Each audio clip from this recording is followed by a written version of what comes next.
Hello and welcome back to Lorcana Villain. My name is Baker, and today I've got 10 rogue decks for set 6 of Lorcana Azurite Sea. If you are here for only the best meta decks, the most competitive builds going into set 6, this is not the video for you. Be gone! Go away now. I've always wanted to say that. This is for those of you that like a fun deck, they like to build around a specific archetype, a specific theme. This is the video for you. I've done this the last couple of sets. There comes a point at the beginning of every Lorcana set where Lorcana players come, they gather from near and far to take a look at Baker's jank. Wait. Apologies for the lack of content as of late. Personal life has been very distracting, let's call it that. So I would have liked to have gotten this out before now, and of course look at what I think are actually going to be top meta decks going into the next season. I will get around to that in the next couple of days. But yeah, the Azurite Sea is released in local hobby stores tomorrow, so I at least wanted to get one set of deck lists out, and I've put far more time into the fun lists than I have into meta testing. I've done some meta testing, well, mostly with Ruby Amethyst, you know the drill. But yeah, I've spent a lot of time testing a couple of these specific road decks in particular, so we're going to take a look. A quick shout out to the channel sponsor, Cardmarket. If you're looking for Lorcana singles at competitive rates, then check out Cardmarket. But let's look at some rogue deck lists. Alright, to start us off, we've got some Blurple Genie Trickster. Now, this is the deck that I have put the most effort into playtesting over the last couple of weeks, courtesy of either Proxies or Tabletop Simulator. I've really tried to make as much time as possible to test, and for some reason, this has been what I've been wanting to play, because just this new Legendary Genie, I think, while I don't see it necessarily being a meta card, maybe in the future if it gets a ton of support, maybe it sees some rogue success here and there. Overall, it's just a bit cheesy, but it just seems super fun. Genie Wonderful Trickster, 7-cost inkable, 4/7 quest for 2, shift 5, and 2 abilities. Whenever you play a card, draw a card, and Forbidden Treasure at the end of your turn, put all the cards in your hand on the bottom of your deck in any order. So we're playing this with ramp because we want to get to a nice high ink count for a start. And I've built this in a way where you want to maximize your chances to be able to play multiple cards from your hand for minimal ink. So from topping, you want to be able to, obviously anything you play is going to draw you a card, but anything that already draws a card suddenly becomes draw 2. So Porpsicle's in here, and It Calls Me, which is draw a card, and then you can choose up to 3 cards from chosen opponent's discard and shuffle them into their deck. That in itself is a little bit more relevant these days. Like there's the new Lilo, which some players are really enjoying, and of course there's already some cards that care about the discard, like things like Chernobog come to mind. There's probably 1 or 2 others that I'm forgetting off the top of my head, but it's a little bit relevant, so that can matter. But we're just playing it for the fact that it's a 1-cost inkable card, a song in particular, but it's 1 cost, so we can get it out of our hand quickly if we want to before an opposing Ursula, but it just draws us a card. So if we top that from all Porpsicle from an empty hand with Genie on board, then it instantly becomes draw 2 cards. The same is true of Sail the Azurite Sea, which obviously gives you additional ramp and we can play earlier, but just having that, you're going to draw 2 cards. Vision of the Future, you get to look at the top 5, pick one, and then you're drawing an extra card. So we're maximizing the amount of ways that we can do that. We're of course also playing Chernobogs and Magic Brooms, good for the early game of course, but these are other cards that are nice board sitters, because when you play the Genie, you've got to accept that you're losing your hand, whether you're able to empty or not. Hopefully you're able to empty it through things like Fishbone Quill, Genie, or just playing to the board. But if we can have the Genie down, then get rid of our hand if we had one. But we've got board sitters that have built-in draw, like Chernobog's Followers, Magic Broom, Yzma's here, a big part of this puzzle, and Flavisham, of course. Then that's even better, because then you've got a reliable way to be able to get cards back into your hand and build back up again. And again, the more cards you've got, and you're still drawing from everyone, so you can refill really easily. Like if you've got Genie down with like a Chernobog or a Flavisham or an Yzma or something like that, it's super easy to draw, play this, turn the Yzma, draw up to 3, and then you get through so many cards. It's pretty wild. Now, it is asking a lot. This Genie, for a start, has to survive. His stats are in our favour as a 4/7, out of the range of Medusa, out of the range of Along Came Zeus. Obviously, an Ice Block plus Medusa will do the job, which isn't out of the realms of possibility. But as far as stats go, it's pretty much as good as it gets. And of course, we are seeing a rise in, I think, things like Dragon Fire, and of course there's things like Bruno. Like, yeah, a lot of this falls apart if you lose this Genie. But that being said, you never look to shift this Genie on 5, very, very, very rarely anyway, because you want to have an higher ink pool. You would also like to have a couple of, again, board sitters that can draw. But yeah, this deck's gone through a couple of changes. I've shared a couple of them on the community page of YouTube or on Twitter. This was my original build, which was doing a lot of things differently. I was running the 2-cost Genie as another shift target, which isn't bad, quest for 2, and it's still not a bad option, but I'm just prioritizing other cards. I also tried out Donald Duck, the 5-cost, which, again, another way of inking. It just wasn't doing enough for me. It was mainly just because it was another high quester that I decided to try out, but it just wasn't doing enough. I was playing low accounts of Scar and Hades. We'll come back to those because they're super important. I was playing a couple of Gathering Knowledge and Wisdom, again, with the idea of like, okay, we build our ink and then we draw a lot, but we want to empty our hand. So this is a cheap card that we can use to empty our hand. Again, it is a way you can go. I found out it wasn't doing enough for me because this deck really struggles to contest the board as it is. So more cheese wasn't helping. 2 copies of Hideaway. Again, if you're in a... Locations can hurt, although the Scar really hurts. And the Dime can hurt, especially because we play a longer game a lot of the time. We can be aggro, but you do play a longer game. So against Red-Blue, if they get their Dime down, if we've got no way to remove it, that can cinch it. I just cut it to just be more consistent against the rest of the field, but you could absolutely play around with the Hideaways or Kuzgos if you wanted to. And I was even trying Amethyst Chromicon as just another way to reliably draw, and taking that POV of, okay, well, I'm just going to out-tempo. They're going to have tons of cards, but hopefully I'm just going to out-tempo, especially with the way Genie fundamentally works. And it's still a fine option to take, and of course there's another item to work with Flavisham. But I think it's a fine option. I think the 60 I'm on is a better 60, let's put it that way. For a start, you see in this original build, I wasn't playing locations, and you absolutely need the locations. And I was also jamming 3 Great Stone Dragon. This was 4 at one point, which I still like in theory, to not have to deplete our hand as much. But again, that's kind of counterproductive because that's half the idea.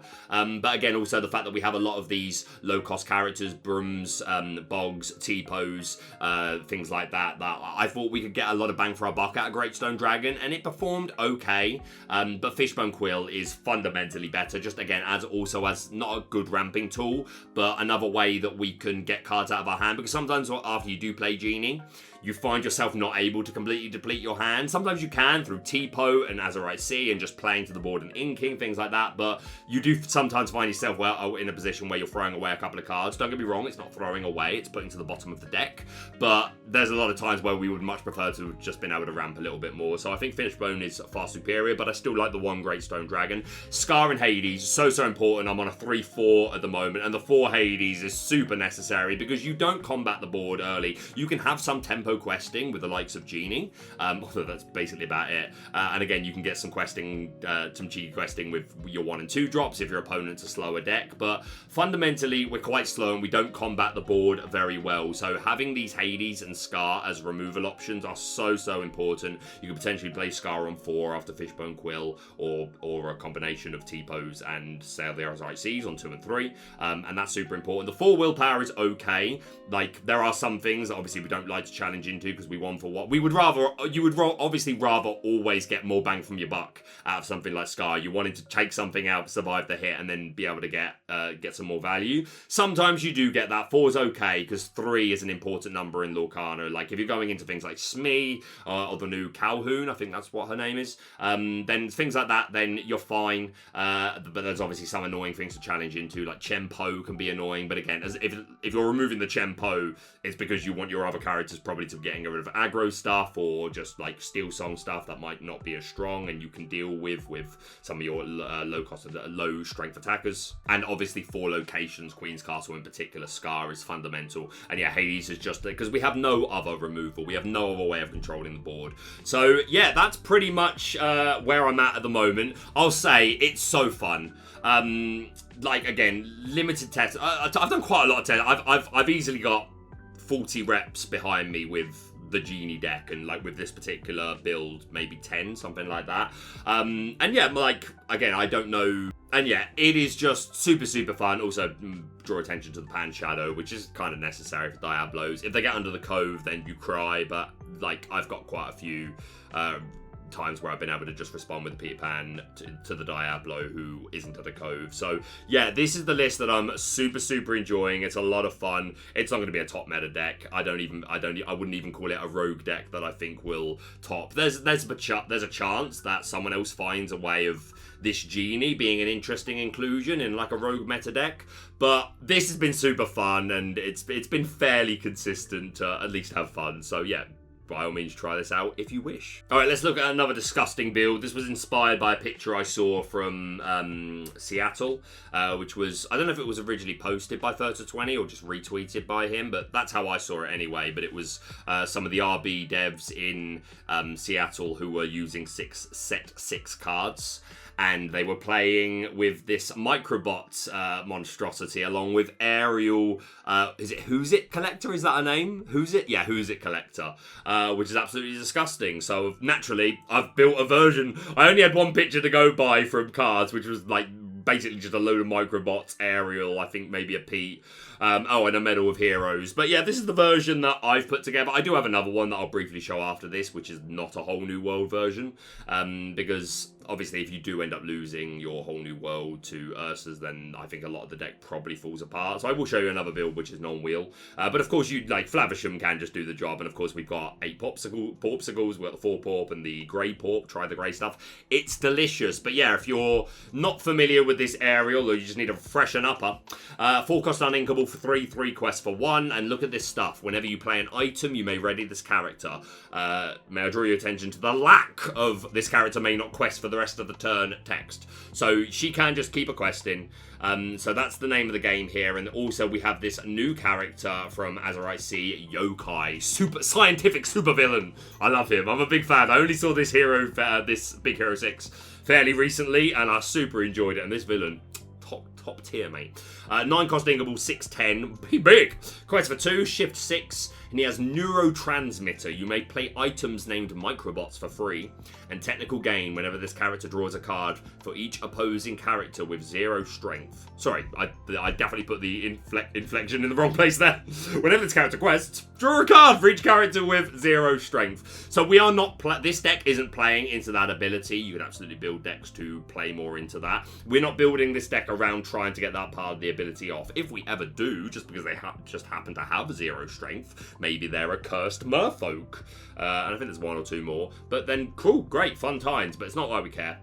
We care more than anything because of this ability to make Microbots for free. So let's take a look. 2 cost inkable item.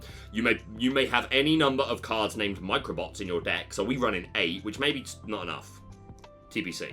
And inspired tech. When you play this item, chosen character gets -1 strength this turn for each item named Microbots you have in play. So if you have no Microbots and you play this, then it does count itself and a chosen character gets -1 strength. And then if you play the second one on the same turn, I believe it would become -3 because the first one activates on play.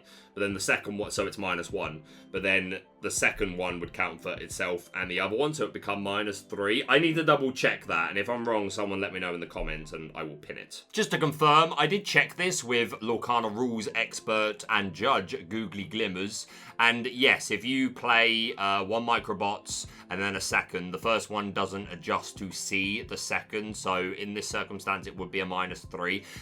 One way that you could get the first Microbots to apply the second is if both come into play at the same time, courtesy of a triggered ability. For example, if you had an Oswald and you played something that inks multiple times, like Friend Like Me, that's a way that you could get double Microbot into play at the same time, or even just double Oswald and just ink.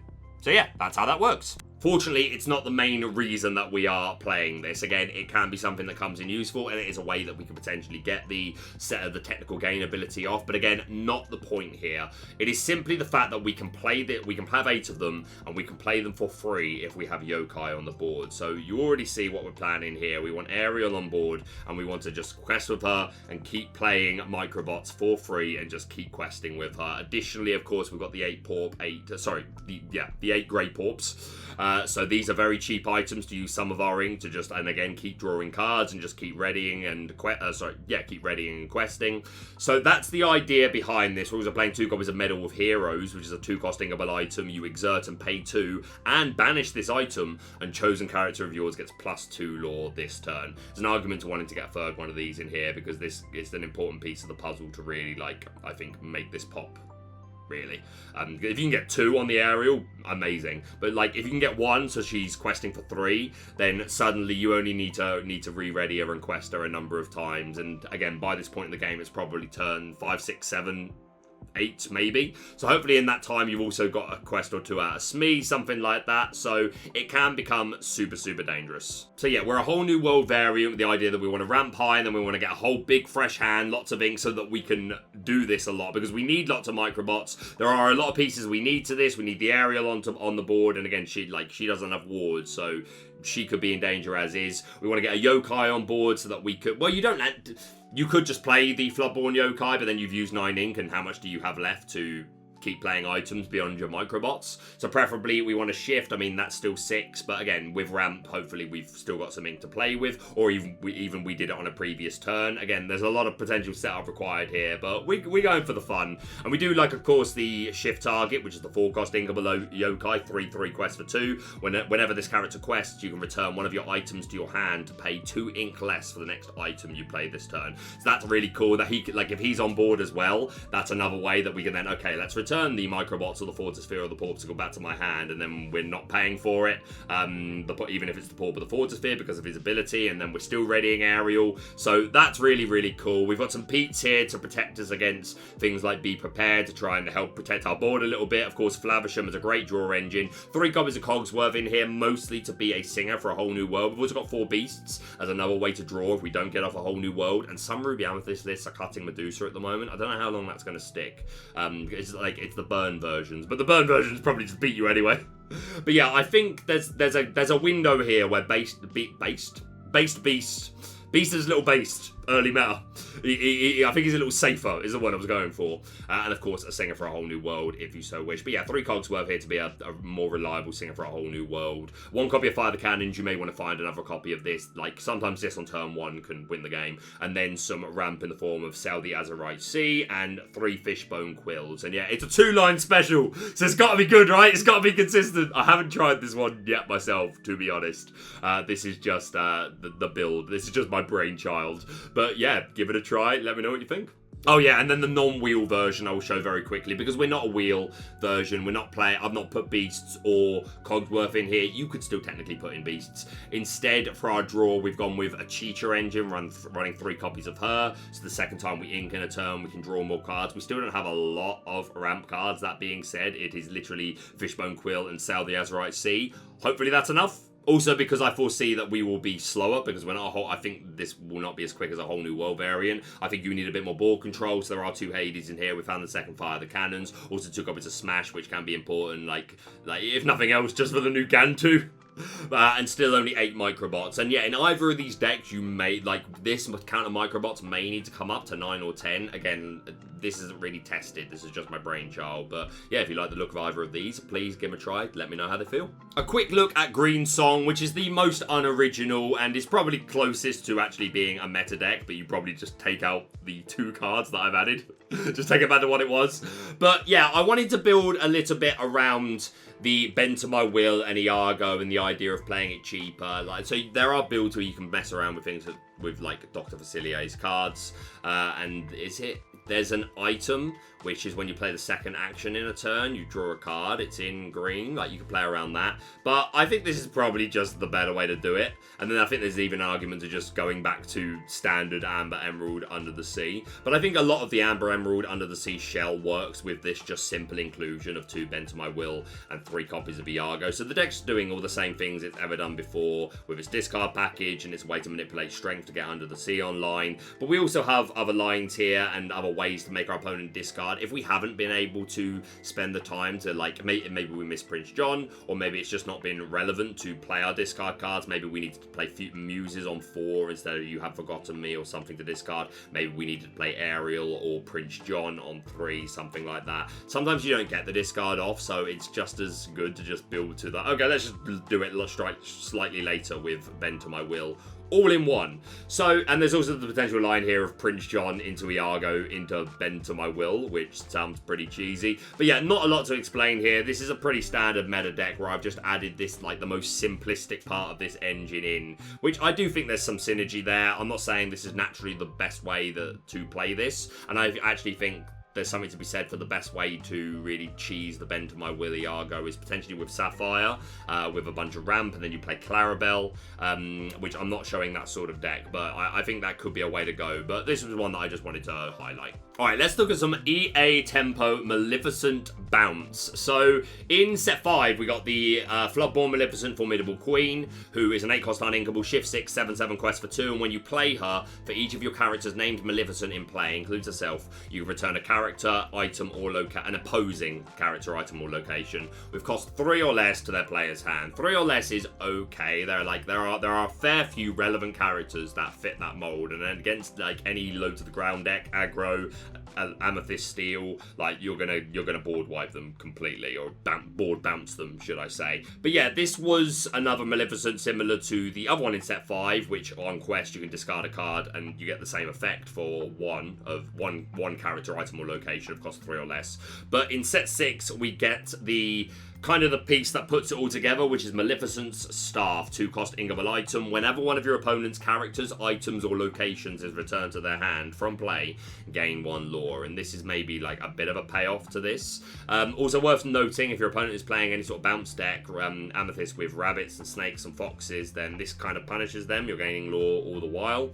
But yeah, and if you can get multiples of these down and then get a big board bounce off, then this lore jump can be pretty significant. So we want to maximize our Maleficent. I'm only running 2 copies of the Floodborn, which is kind of low, but there are other ways in the deck to bounce characters. It's not like it's her or nothing. If it was, I think you'd need to play at least 3, and there could still be an argument of playing 3, but I'm on 2.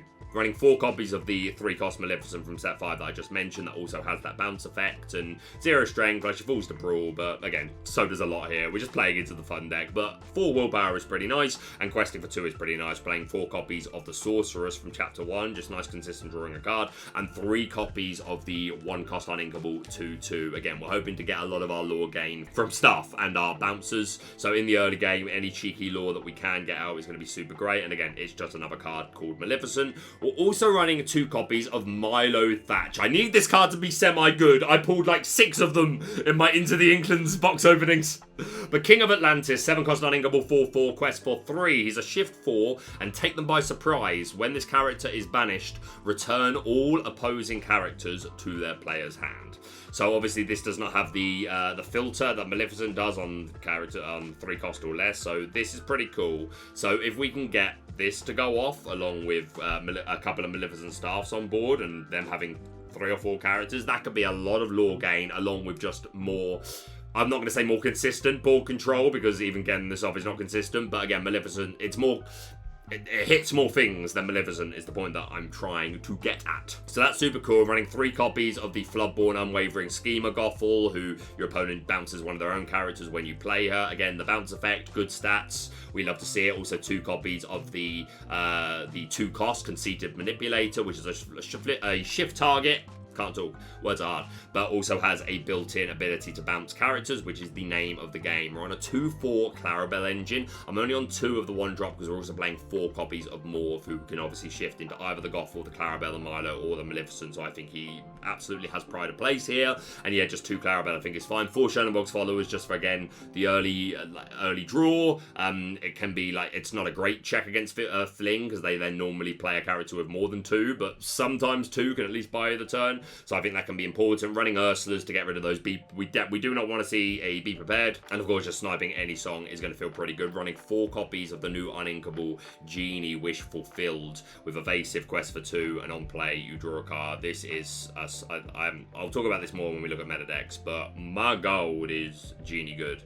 And there was a conversation of like, for a lot of people, it was like, is it Rabbit or Genie? And like, I remind you that my initial assessment was like, I think this is extra copies of Rabbit. I think there's an argument to playing Rabbit and this. And by gold was that right. But there are absolutely also arguments to running Genie instead of Rabbit. That's what I've gone for in this build, just to have a bit more quest pressure, which I think is super important. Again, we have other ways to draw cards with Maleficent, Friends on the Other Side, and Clarabelle, so I don't think the Rabbits are as needed. So in a deck like this, I absolutely rate the Genie as such a high performer. Running 3 Bruno for a bit more ball control. Running 1 copy of that Bend to My Will, because just why not? Like, sometimes we want to go to 7 anyway. Like, again, we would always rather shift Clarabelle or Milo, but sometimes you need to go to 7 anyway, and this can completely catch them by surprise. And hey, if you could instigate a turn where you can have your Milo, on your turn, challenge something with the Milo, so he's banished, bounce all your opponent's field to their hand, and then hit them with the Bend to My Will. Bag gold, Michael.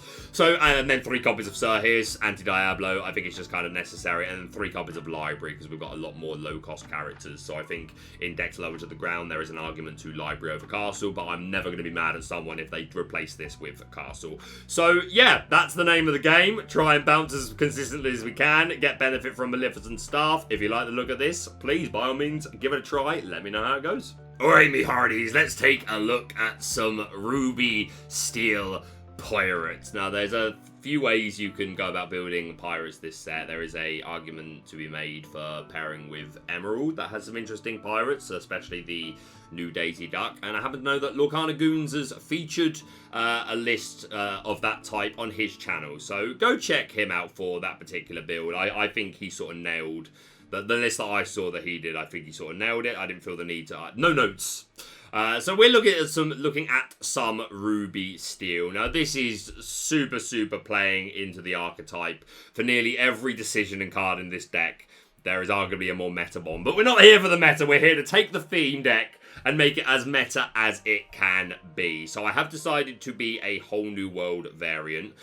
For a potential singer, if we want to do it early, we do have the Mickey Mouse slime. We're able to play 4 copies of the 1-drop from set 5 with resist 1, great stats. And the new Floodborn Pirate Captain, 5-cost Inkable, 4/4 quest for 2, shift 3. And whenever he quests, chosen pirate character gets +2 strength and gains. This character takes no damage from challenges this turn. That's a super situational ability.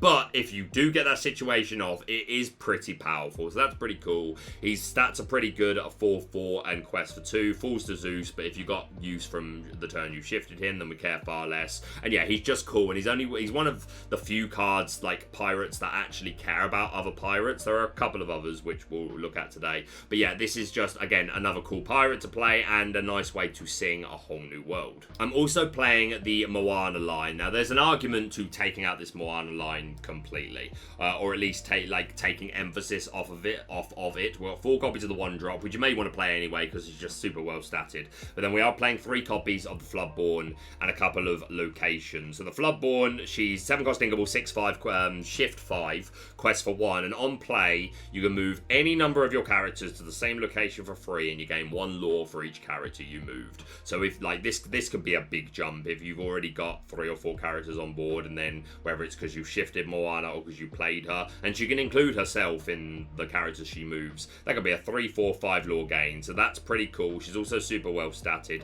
So if we're doing that, then we want to run some locations. Now we're running 3 copies of the Jolly Roger. You may want to bring this up to 4 because it can be super important for some of the nice other synergy in the deck. So there's definitely an argument there. So you may want to play around with this counts. But Jolly Roger, pirates move there for free and they gain rush, which is super cool and allow, again, we'll look at Donald Duck in a minute. We're also running 3 copies of Skull Rock, 2-cost Inkable, 1 to move there, 6 willpower. Characters here get +1 strength. And at the start of your turn, if you have a pirate character here, gain 1 lore. Now the gain 1 lore is like there's no passive lore on this. So it's okay for a 2-cost location which has 6 willpower. Like there are better locations that offer this with just a natural, with like no ability, 2-cost, but with a natural lore pip. But they're normally they have a little lower, slightly lower willpower. But I don't think the 6 is that relevant when things like Maui is available from turn 5 and things like Crab can fix maths. So that's not really the point. But we wanted extra locations. There are a couple of other things you could play around with instead of this if you wanted to, but I think the characters get +1 strength right here is relevant to keeping characters out of Medusa, keeping things out of Brawl, and even if it's just keeping them out of Medusa or Brawl, even after an ice block. I think that can be important. You can absolutely play around with this other location and go with something else, but I think there is synergy, and again, we want cheap locations anyway from Moana, and again, it's Skull Rock, and we build in Pirate Show, but you can change this if you want to. I'm also opting to play the Maui Shark engine. Now, again, this is something else you could lean out of. Obviously, he's not a pirate, so we can't get rushed from Jolly Roger. And I do think it's still a good play to just put this down this Maui and just threaten it and like have it be slow and make your opponent have to answer it because they're not always going to be able to. That can be fine. But obviously, you're always getting more benefit if you're able to give him rush. So in that vein, running 2 copies of Vitalosphere, 1 cost Ingable item. You pay 1 and banish the item, chosen character gains rush and gets +2 this turn. So there's a lot of argument to not including this engine because this is basically just for Maui Shark because everything else can just get rush from the Jolly Roger. That being said, of course, sometimes you might not have the Jolly Roger and this still might be useful. There's a lot of argument to taking out this Maui Shark package, which gives you 4 spaces right off the bat. And it's only really because I'm playing this Maui Shark engine that I'm playing 1 copy of Dragon's Fire. I'm running 2 copies of Rise of the Titans. I think you need those anyway because we're not great into, like, obviously it's nice to be able to get rid of items like Dime and locations. Like we have the Maui and again, just rush from Jolly Roger. Maybe there's not as much need for Rise of the Titans. That's maybe verging on the safer side, but there's still arguments to keeping it. But without the Maui, I'm not sure if I'd play Dragon's Fire, but you don't have any other removal. So I think there is kind of an argument to wanting Dragon's Fire, and that's maybe what leads you into wanting to run the Maui Shark engine. Maybe you want to play the Shark without the ability to give it rush, which is also perfectly fine. And Maui Shark also justifies the use of Pirate's Life a little bit more, which again is just very on theme, and it's another good target for Maui Shark. But you may want to take up that engine and play around with these. But yeah, to finish off the rest of the list, 3 copies of the new Wendy Darling, 2 cost uninkable, 1/2 quest for 1. She's evasive, and if you've got another pirate, she gets +1 strength and +1 lore. I wish this was a 1/3 and got the +1 strength, or maybe got resist or something. I just don't think she's consistent enough. There's while there's so many answers to Diablo, I think she's just far too easily removed, but she's one of our few cards that care about pirates, and on the play, this can be really nice as an early game, and you still have to make them have the evasive. So yeah, just 3 copies here because she's uninkable. 4 copies of the baby Mr. Smee, of course, and 2 copies of the new Steadfast mate, shout out to Steadfast, who is a 3/2 and gains evasive during your turn, so he's a fantastic anti-Diablo, so we love him, and he's another shift target for the new Captain of the Jolly Roger. You notice there's no hooks here. That's not intentional, but it's kind of fitting. Our captain is Mr. Smee, who is a shift 4 on top of our other Smees, 3/6 quest for 2. He's uninkable. And on play, you can deal damage to a chosen character equal to the number of other pirates you have in play. Unfortunately, does not include himself, which is very sad, but if we've got a nice big field of other pirates, then this is super good. And again, if we shifted him and immediately quested or challenged or sung a whole new world, then that's pretty cool. We don't, even if he is instantly removed, then it's not the end of the world. So yeah, love to see it. Running 1 copy of Minnie Mouse Pirate Lookout. Whenever a card is put into your inkwell, you return a location card from your discard to your hand. So that may be important to getting back the Jolly Roger because you want to give rush, or just because you want a location to work with Moana. And again, that's pretty good. It's just a +1. Like, all you have to do is ink. And again, she's a pirate, so I think just the 1-off is cool. And we're running 4 copies of John Silver, which is another, like, if you're running Ruby Steel, you want to run this John Silver. So that's another reason you want to play location. So if you're gonna play into the location build, then you definitely want things like Moana. Again, there's still an argument to take out the Maui Shark, but yeah, John Silver with locations is just a fantastic. And then yeah, the Donald Duck from set 4, 4 cost inkable, 3/4 quest for 1, and whenever this character banishes a character in a challenge, your other characters get +1 lore this turn. So if we play Jolly Roger on 1, and then on 2 and 3, we're able to get down a couple of nice aggressive questers, like a Wendy Darling, or a Mr. Smee, or things like that, then being able to bring this down, immediately challenge something and take it out courtesy of Jolly Roger, again, not always going to happen, but hopefully sometimes, then that's pretty cool to instantly give a lore pip to everything. There's also an argument, there was times where I was messing around with medallion weights in this deck, which is another item, and you get +2 strength, and whenever you challenge a character, you draw a card. So it's a way to boost Donald Duck as well as getting some card draw. That's something that you might want to play around with. But yeah, that's the basic premise. So there's a lot of like things you could adapt here. There is also the Floodborn John Silver, who is really cool, and he's got a really cool ability. just didn't make the cut for this deck as much as, like, we're running 4 of the 3 cost, and I love John Silver, and it's cool, but you can't run everything and still hope to be, like, even a little bit consistent. But hey, maybe you really want to run that John Silver and you don't like the idea of some of these other options I've taken. So this, like all the other decks, can work as nice starting points. So sleeve up, my hearty show. All right, let's look at some Ruby Emerald SharkShooter. You love it. So this is a deck that I fully expect Spessy to spend a lot of time perfecting, but I know that he is going to be a Prince John Hypnotize version, which arguably is a better way of going about this. So I intentionally tried to take it a different way, because I do like, this does look a lot of fun. Even the set 5 version that Spessy was playing is certainly a lot of fun, but we got even more cards in this to, like, I think really give it a chance. So yeah, we're playing around the Robin Hood Sharpshooter from set 5, who on quest look at the top 4 cards of your deck. They go into your discard, but you can play an action of cost 6 or less for free. So let's look straight away at the actions. I'm running 3 copies of Pirate's Life for that lore gain and denial, 2 copies of Dragon's Fire, great hit, 2 copies of We Don't Talk About Bruno, another great hit and board control, 4 copies of Brawl. We're running 4 copies of Improvise, which is +1 strength to a character and draw a card, 3 copies of Thievery, which is a mini Pirate's Life, 3 copies of the new Lumps and Woozles, which I haven't forgotten about, by the way. I promise. I'm sorry that it's late, because I want it to be, I want to put some effort into it. I promise. Hopefully it'll be worth it. Anyway, 2 cost Ingable Song. Chosen opposing character can't quest during their next turn and draw a card. This is just a super nice song as is, just for filtering through your deck and slow the opponent down, and not a bad hit off Robin Hood. And again, like, there's another reason we want to play these low cost actions, because we're running the Shark. We'll get there. And 3 copies of You Came Back, which I hate. It's so good, but, like, this is going to be the source of, like, so much misery.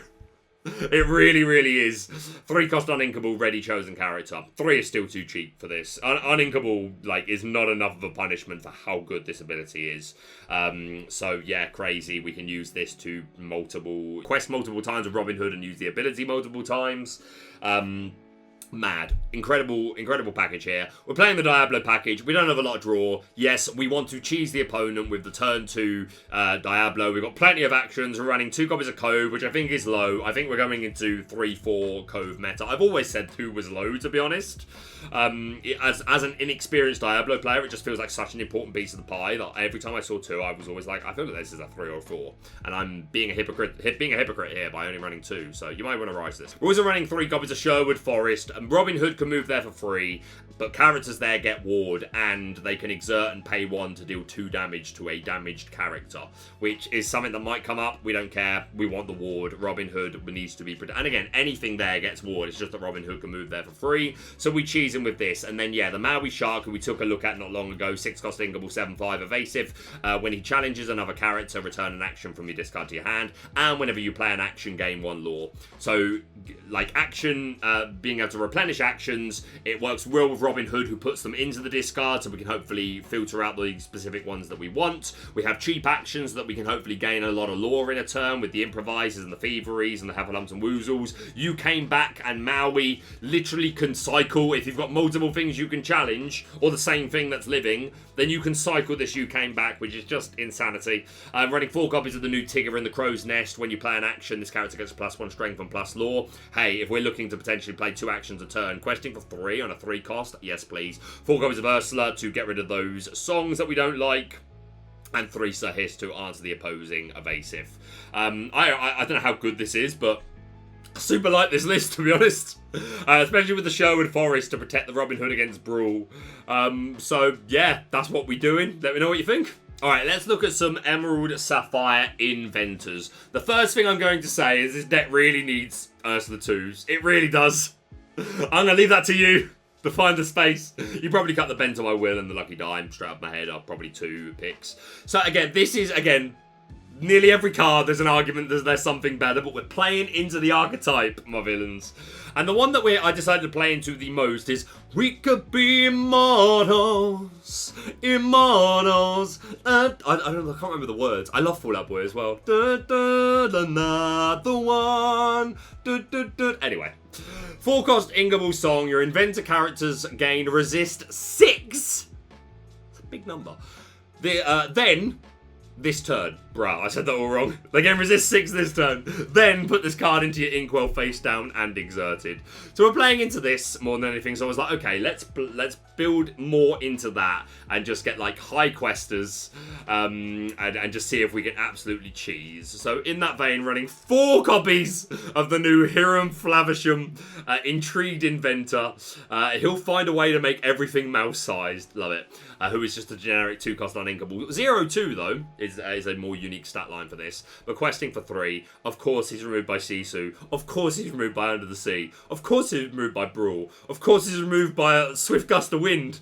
But if they don't have any of that, and they only have challenging, then We Could Be Immortals could do all the work we need if we got a couple of these boys down. Love it. So yeah, let's look at the other inventors. Now we're running 3-2 yokai line. This is something you might want to cut. The only reason this line is in here is because I wanted to play Baymax, who's a 3-cost inkable 0-4, quest for 2. If you have an inventor in play, you pay 1 less to play this character. And his other ability, you can pay 2 to remove up to 1 damage from another chosen character, which can come up, and you can use it multiple times in a turn. But yeah, I just want to play him on 3. And this yokai is... We only have 2 1-cost inventors. One is this yokai, and the other one is from set 5, I believe, and it's not a bad card. It's the uninkable Mini Mouse Inventor, who on play gives -2 strength, which is pretty good. But again, you don't want to play that on 1, which is what we're looking for here. And again, it's uninkable. It's still an interesting card, and a card that you could build around, especially creating synergy with the Floodborn yokai, with the drawing cards when he quests for each character with 0 strength. So there's synergy to build around a particular bit, to build around that. But I've gone with the 3 yokai. Again, only 3 doesn't feel great, but it is opening us up to this curve into Baymax. And if you miss the yokai, you probably just ink the Baymax. But even later on in the game, he's still pretty cheap for his stats if you've got another inventor on board.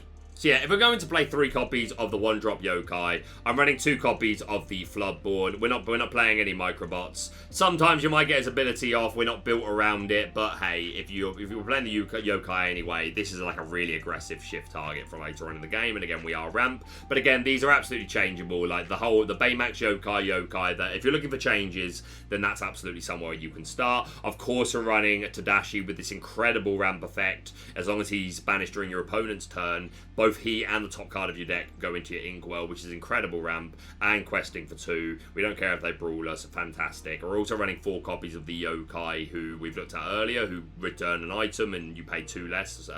2 less for the next. He's just a good card. He's an aggressive quester. Like I said, I wanted to run the yokai engine, so why not have a couple more shift targets? But yeah, he's just well statted and can allow for some really nice plays. And again, we're playing inventors. That like the reason, the main justification for nearly all of these cards is he's an inventor. Running 4 copies of Goofy, the new inventor who has ward, questing for 3, and whenever he quests, you can give ward to another character, which is a super strong ability and is one of our best questers in the deck. We are on a Clarabelle line. You might. I don't think there's actually an argument to running Morph here with only 2 shift targets, but you may want to go up to 4 Clarabelle, but I was really like scraping for space. 2 Hades, because you need some ball control, because we just have none. Sadly, all the basic ramp. I did put in 1 Lucky a Dime, because why not? Again, we kind of, sometimes you need that finisher, but this is something you could take out. I don't know why I jammed 1 copy of Bend to Your Will in here. For the cheese, I guess. I think 1 copy is fine. Of course, 4 copies of the normal Flavisham, running 4 copies of Honey Lemon, who is some nice discard and just a super aggressive quester. And if we do just want to go wide, even if we're just paying 2 for her to put down a quest for 2, that's pretty cool. And Sir Hisses for the Diablos. So that's how I've gone with Inventors. Lots of arguments to go in different ways, but this is my build. Show me yours. A quick look at this build. It's another EA Tempo deck, but based around Owl Island. Which is a new location, 3-cost uninkable, 1 to move there, 6 willpower. For each character you have here, you pay 1 less ink for the first action you play each turn. And whenever you play a second action in a turn, gain 3 lore. That will only go off once per turn per per copy of Owl City. If you have more than one Owl City, then you can, like, they'll both give you 3, but you can't go higher than that. But this is just a super cool ability to build around. There's an argument to building this with Ruby and playing into, like, Maui and Robin Hood. I actually saw a pretty cool build by Knive the Nerd that was playing into that, but I've gone with an EA tempo build, so yeah, this is how we're doing 90% of the work here. There's not a lot of aggressive questers. We want to make big lore gains courtesy of this, playing multiple actions in a turn. Of course, one of the best ways to do that is with the 3-cost Ursa Deceiver of All, who double sings songs. So in that vein, we've got 2 Mother Knows Best, 4 Friends, 4 Heffalumps, and 4 copies of It Calls Me, which, as well as being a song, is just a cheap action. So, like, even if we're not singing with Ursula, like, we want actions that we can play multiples of in a turn. And of course, It Calls Me and improvised drawing you cards means you're not just losing your hand. And Heffalumps and Woozles, 2 copies of You Came Back. Again, maybe we can sing multiple things with Ursula, or again, it's just an action to, like, multiple quests with Genie, or whatever it might be. We're running the Diablo engine as well, another, like, hopefully really annoying draw engine, so because of that we're running Cove. And then a lot of usual suspects up here. Just one copy of Bonsai for a little bit of early board control. Sir Hisses do help with early board control, but also just better stats. 4 copies of Genie is the way I've gone for our draw engine. 3 copies of Muses. That may be too many because we don't have tons of songs. You might want to bring this down to 2, and 3 copies of Library because, again, we're very low to the ground. So yeah, I just think Owl City is super cool, and this just seemed like a very simple way of building around it, with a lot of your shell being basic EA tempo. So yeah, this is Owl City Actions. And the final deck that I'm going to show you is one of my favourites, and even if it's not this shell, I think the card that we're building around has some super potential in set 6 and beyond. So we are racing to game. In that vein, we are built around Sugar Rush Speedway. 2-cost uninkable, 6 to move there, 7 willpower. And when you move a character here from a location, you may banish this location to gain 3 lore and draw 3 cards. That is incredible gain. 3 lore, 3 cards, that is fantastic. You have to move there from another location, and 6 to move there is expensive, but there's a couple of ways that we can cheese this. Of course, from set 5, we have a Sugar Rush Speedway starting line. 1-cost uninkable, nothing to move there for any character, and 5 willpower. And the ability is once per turn, you can exert chosen character here. Their ink has to be dry. You can't do this on the character you've just put down this turn. This is a cost, because it is the exert symbol. It is not saying exert one of your characters. It is the exert symbol, so it is a cost. You deal 1 damage to them, and then you can move them to another location for free. So this is a way that we can move to the Sugar Rush Speedway for free. There are a couple of other ways. We are running 3 copies of Tuk Tuk, 3-cost inkable, 2 3 quests for 1, evasive, which in itself is good, and on a roll. When you play this character, you can move him and one of your other characters to the same location for free, and the other character gets +1 strength. So if we've got another location at the Sugar Rush Speedway, or the 4 copies of Neverland we're running, which is just a generic 1-cost inkable location, 1/4 with 1 passive lore gain, then that's another way that we can move there. We're also running 2 copies of Jim Hawkins, who obviously on play lets you play a location, but it's more for the fact that if you put out Jim Hawkins with Neverland or Sugar Rush Speedway, just playing the Speedway finish line, his ability allows him to just move there straight for free, so that's pretty cool. He's got good stats. I started off with no Jim because I wasn't a big fan of the potential tempo loss. I wasn't sure if that was something to play into, but as time's gone on, I do think he's needed. I still don't know the counts. It might be higher or lower than this, but I'm on 2, which is felt okay. And of course, the Moana engine. We looked at Moana when we talked about pirates and that ability to be able to move characters to locations for free. Of course, you're only going to get this ability off of one of the characters moved. You're not going to, you can't move 5 characters here and gain 15 lore and draw a booger load. It will only trigger for 1, but that's still pretty cool. And again, just the lore gain you get from Moana. That's how we're doing a lot of the work here. So yeah, I love this concept. I'm running a 4/4 Taffeta Mutton Fudge line. You want to have cheap characters in this deck anyway, so that you could potentially, you want to move to a location and then be moved by Moana to up her lore gain. And also the lore denial that she has if you have a location for free is pretty cool. And then of course the Floodborn is shift 2, 3 quests for 1. And when she moved to a location, gain 2 lore, which is, again, that's the whole name of the game. There's an argument to playing Be King Undisputed in this deck. I'm just trying to lower the value of my opponent's Ursulas. We are running 3B prep because you do need them for this starter deck because we really do not control the board. other than a couple of Mauis in here, but I think B-Prep is super necessary. You might want to play around with B-King. I'm just trying to get, like I said, just trying to devalue the opposing Ursula, but I still think this is super worthwhile. You want one-cost characters anyway. This is a good one to have, and this ability to gain 2 lore is super cool. 1 copy of Vanellope purely because she is an answer to Diablo at Cove out of nowhere. 4-cost Uninkable Rush, and Pixlexia gives her evasive until the start of your next turn, 3/3, and even questing for 2 is super cool. Running 4 copies of the new Vanellope, who at the start of your turn, if she's at a location, you draw a card and you gain 1 lore. She's easily removed, but if you can like make them use their removal on this Vanellope, then that's absolutely fine, and she can offer a lot. 1 copy of the mini that we looked at earlier. Again, we want to be able to replenish these locations, so there might even be an argument to going up to a higher count of this. 2 copies of Moana, who is another shift target for our Floodborn, and again, it just gives us a bit, gives us some more stats early game, and again, some early lore gain. 2 copies of Lilo, I love the way that Lorcana Goons put it, to be honest, and I'm ashamed I didn't think of it myself. It's Treeborn Lilo, it's Treeborn Frog, except you have to pay for her, which sucks. But it's a way to get a character back on board, to then hopefully move to a location, like a consistent character that will be on board for you to move to a location or trigger Moana. And again, she does quest for 2. She might not make the finished cut of this, whatever the best version of this deck looks like. She might not make the cut, but I think there's reason. 4 copies of Fix It Felix Jr., who's just a draw a card if you've got a location in play, which we absolutely love. I was running 2 copies of the Floodborn. As time's gone on, because I've got a good 30 games behind me with this deck, the +2 locations barely comes up. Occasionally, but a lot of the time you are playing you play your finish line and you are utilizing it in the same turn. Neverland going from 4 to 6 isn't enough to defend it against common threats like Maui. It can protect the starting line, the Ruby Sugar Rush Speedway against Maui. It wasn't relevant anywhere near enough, and didn't feel like a worthy deck spot, unfortunately, because he's cool. But the baby, the 2 cost is absolutely needed. So yeah, that is the name of the game here. And again, I've not tested this as much as I had something like the Genie deck, but this went for a few changes as well. And one thing again I can guarantee is it's just so much fun. So many fun decks, I think so many fun decks got support with Azurite Sea that I think there's tons of innovative deck building that can be done. And yeah, this is actually feeling super strong. I think this is the one I would make the biggest case for. Like, this could be a rogue that could pop up in competitive play even further into the format. Again, maybe it looks slightly different.